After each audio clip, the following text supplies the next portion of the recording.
స్వామిని మొక్కున్నాను, ప్రదర్శనలు చేశాను స్వామి దగ్గర. చేసిన తర్వాత స్వామి నాకు సంతానాన్ని ఇచ్చాడు, పాపనిచ్చాడు. మా బాబు వీసా కోసం మేము చాలా ట్రై చేసాము. గుడికి వచ్చిన తర్వాత వీసా ఎమ్మటే వచ్చింది. మా బాబు అమెరికా వెళ్ళాడు, డాక్టర్గా చేస్తున్నాడు. నాకు 4 ఏళ్ళ దాకా కూడా పిల్లలు లేరు. చక్కగా ఇక్కడ మా ఆవిడ నేను ఇద్దరం వచ్చి ఈ ప్రాంతంలో చెట్టుకి ఉయ్యాలు కట్టాం. ప్రతి శనివారం వచ్చి కొబ్బరికాయ కొట్టేవాడు స్వామివారు. ఇక్కడే ఆ కొట్టినటువంటి నీళ్ళని చెట్టు మీద పోసి స్వామివారికి తాకి నమస్కారం చేసుకునేవాడిని. నాకు మీ బాబు కలిగాడండి. ఎవరికి ఏ కష్టం వచ్చినా ఆయనకు చెప్పుకుంటే చాలు, వారం తిరిగేలోపు ఫలితం కనిపిస్తుందన్న నమ్మకం భక్తుల్లో కలిగింది.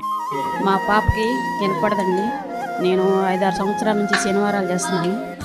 3 సంవత్సరాలు లక్షోత్తులు వెలిగిద్దాం అనుకున్నాను.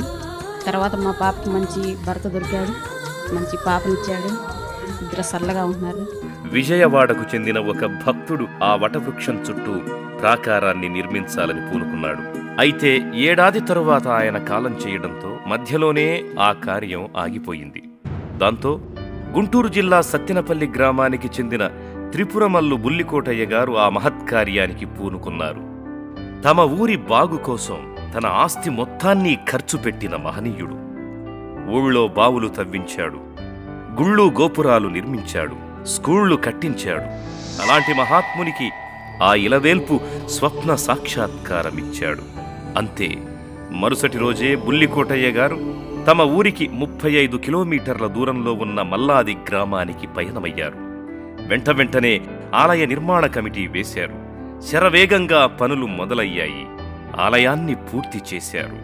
అప్పటి నుండి ప్రతి ఏటా జనవరి 22న స్వామివారి తిరునాళ్లు నిర్వహించడం మొదలయ్యింది. స్వామి వటవృక్ష రూపేణా సాక్షాత్కరించిన పుణ్యదినాన తిరునాళ్లు, ఉత్సవాలు నిర్వహించడం ఆనాటి నుండి ఆనవాయితీ అయ్యింది. ఇంతటి మహత్కార్యాన్ని దిగ్విజయంగా పూర్తి చేసిన బుల్లికోటయ్య గారికి మరో ఆలోచన కలిగింది. స్వామివారు అలంకార ప్రియులు.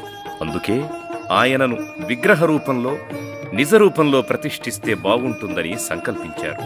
అందుకోసం మరో దేవాలయ నిర్మాణానికి పూనుకున్నారు. అయితే తన పరమ భక్తులను, ఇష్టులను తనలో ఐక్యం చేసుకుని మోక్షం ప్రసాదించే ఆ స్వామి 94 ఏళ్ల బుల్లికోటయ్య గారిని తనలో ఐక్యం చేసుకున్నారు. దాంతో ఆ విశేష కార్యాన్ని బుల్లికోటయ్య గారి అల్లుడు ఏలూరి పార్థసారథి గారు తన భుజస్కంధాల మీద వేసుకున్నారు. హైదరాబాదులోని చిక్కడపల్లి వెంకటేశ్వర స్వామి దేవాలయంలా కట్టాలని తలపోశారు. ఆప్తులు, అయినవాళ్లు, బంధువులు, గ్రామస్తులు, భక్తులు తలా ఓ చెయ్యి వేశారు. అయితే గుడి నిర్మాణం 80% పూర్తయ్యాక ఆయన కాలం చేశారు. గుడి నిర్మాణ పనులు తాత్కాలికంగా వాయిదా పడ్డాయి. క్యూం కర్తవ్యం. అప్పటికే బుల్లికోటయ్య వారసురాలిగా పార్థసారథి గారి ధర్మపత్ని ఏలూరు మంగాయమ్మ గారు దేవాలయ ధర్మకర్తగా ఉన్నారు.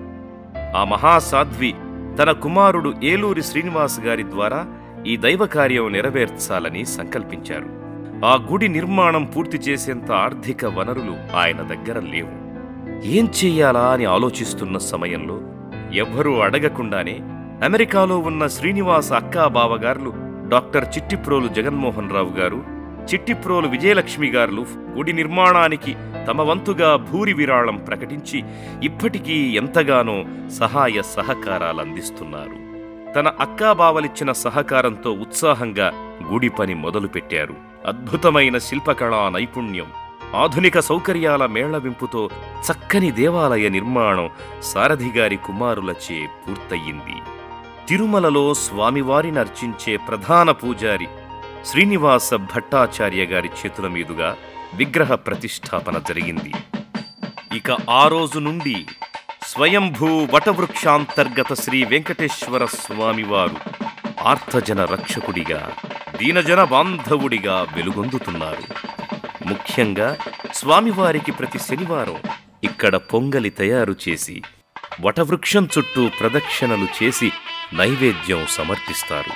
అలా చేస్తే తమ కోరికలు తీరతాయని భక్తుల ప్రగాఢ నమ్మిక.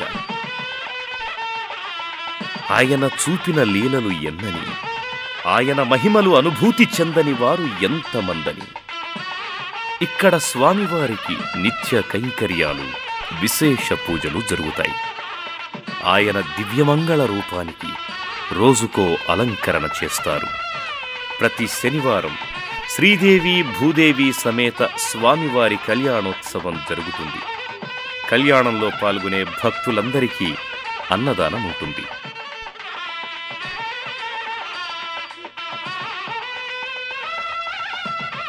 గత ఏడాది నుండి ప్రతి ఆదివారం లక్ష్మీ సుదర్శన యాగం జరుగుతోంది.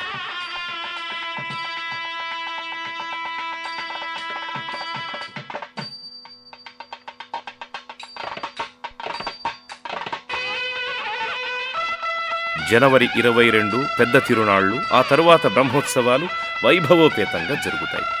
వైశాఖ మాసంలో 30 రోజులు విశిష్ట పూజలు, శ్రావణ మాసంలో అమ్మవారి వ్రతం, ధనుర్మాసంలో ఉత్సవాలు, కార్తీక మాసంలో వెంకటేశ్వర స్వామి పూజలు, ఇలా నిత్య పూజలు కైంకర్యాలతో స్వామివారిని భక్తులు భక్తి ప్రపత్తులతో అర్చించుకుంటున్నారు. ఆయన సేవలో తరిస్తున్నారు. ఇక భక్తులు వెంకటేశ్వర దీక్షను చేబూనుతారు.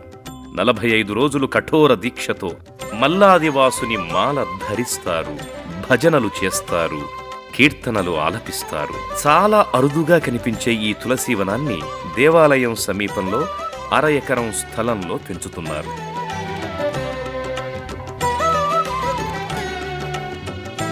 తులసీ ప్రదక్షిణం భూప్రదక్షిణంతో సమానం. అందుకే ఆ తులసీవనం చుట్టూ ప్రదక్షిణా మార్గాన్ని కూడా నిర్మించారు. గోశాల నిర్మించి గోమాతను పూజిస్తున్నారు. ప్రతి శని ఆదివారాల్లో భక్తులు స్వామివారికి తలనీలాలు సమర్పించుకునేందుకు వీలుగా కళ్యాణ కట్టను నిర్మించారు. ఏలూరి మంగాయమ్మ గారి కుమారుల ఆధ్వర్యంలోని ఈ ఆలయ అభివృద్ధి కమిటీ ఈ మహిమాన్విత దేవాలయానికి మరిన్ని వన్నెలు అద్దాలని, మరింతగా అభివృద్ధి చేయాలని తలపోస్తోంది. భూరి విరాళాలతో దాతలు ముందుకు వస్తే ఆలయాన్ని మరింత సుప్రసిద్ధ పుణ్యక్షేత్రంగా మలిచేందుకు తమ సర్వశక్తులు ఒడ్డడానికి సిద్ధమయ్యారు. ఒక వేద పాఠశాల నిర్మించి వేదాధ్యయన కేంద్రంగా మలచాలనే సంకల్పం చేశారు.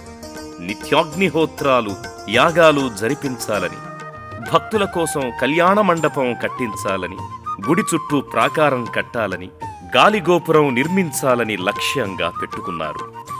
అలా ఎవరైనా స్వయంభూ వటవృక్షాంతర్గత శ్రీ వెంకటేశ్వర స్వామి వారి ఆలయ అభివృద్ధిలో భాగం కాదలిస్తే వారికి ఆలయ కమిటీ ఘన స్వాగతం పలుకుతోంది. ధన కనక వస్తు వాహన రూపంలో విరాళాలను ఆహ్వానిస్తోంది. ఆ స్వామి కృపకు పాత్రులయ్యే మహదావకాశాన్ని కల్పిస్తోంది. దాతలు తమ విరాళాలు అందించవలసిన వ్యక్తుల, వారి ఫోన్ నంబర్లు ఈ విధంగా ఉన్నాయి.